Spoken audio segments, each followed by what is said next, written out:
Jean Manning is a journalist who stumbled into a strange world when she started asking questions about alternative energy sources and heard the story of an early 20th century inventor named Nikola Tesla. Tesla is almost a cult hero and an overlooked genius, and he has so many inventions that are at the basis of technologies that we have today. She went to a conference on Tesla and had a close encounter with a mysterious scientific researcher who became her deep throat, her Mr. X. He sent me a file of materials about the Bernard Eastlund patent. About a month ago, the U.S. Patent Office granted a patent to a Houston-based scientist, Dr. Bernard Eastlund, for an invention which Dr. Eastlund says could be used to change the weather. Dr. Eastlund says the invention could also be used to disrupt communications all over the world and might be used to destroy or deflect a missile attack. The Eastlund patents had the ring of the mad scientist aspect of Tesla. Tesla talked about this Tesla shield around the planet and talked about particle beam weaponry, something called a death ray. Death ray? Jean wasn't sure where all this was leading until Mr. X called again.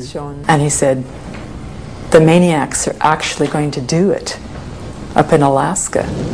Mr. X's maniacs were in the U.S. Pentagon, and he was convinced they were conspiring to build Bernard Eastlund's Sky Zapper under the guise of a nice little research project deep in the Alaskan bush called HAARP.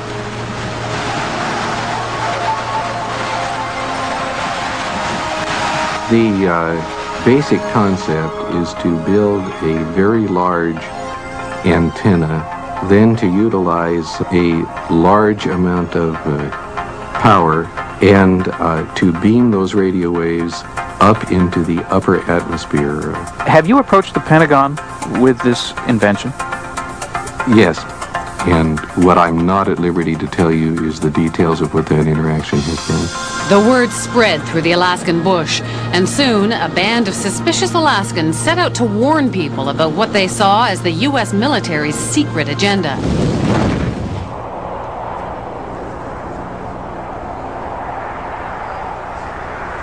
And what you have with HAARP is sort of the universal hammer for geophysical warfare. Nick Begich is the chief conspiracy theorist. So when did you know that you were onto something? I think as soon as I saw the references to Tesla's work, and when I read Bernard Eastlund's original patents, I realized that what we really had here in Alaska was a prototype for a ground-based Star Wars weapon system.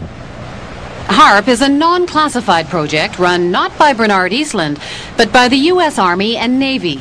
The official HAARP story is told by one man, John Heckscher. It consists of several types of transmitting instruments and numerous scientific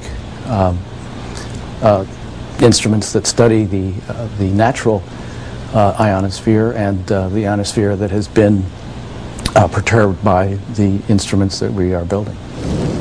The ionosphere is a sea of electrically charged particles in the upper atmosphere, and the instrument is a powerful radio wave transmitter. Does it have any military applications? The site itself is strictly a scientific research site. Perhaps the outcome of some of the science, perhaps some of the results, could be applied in a military systems.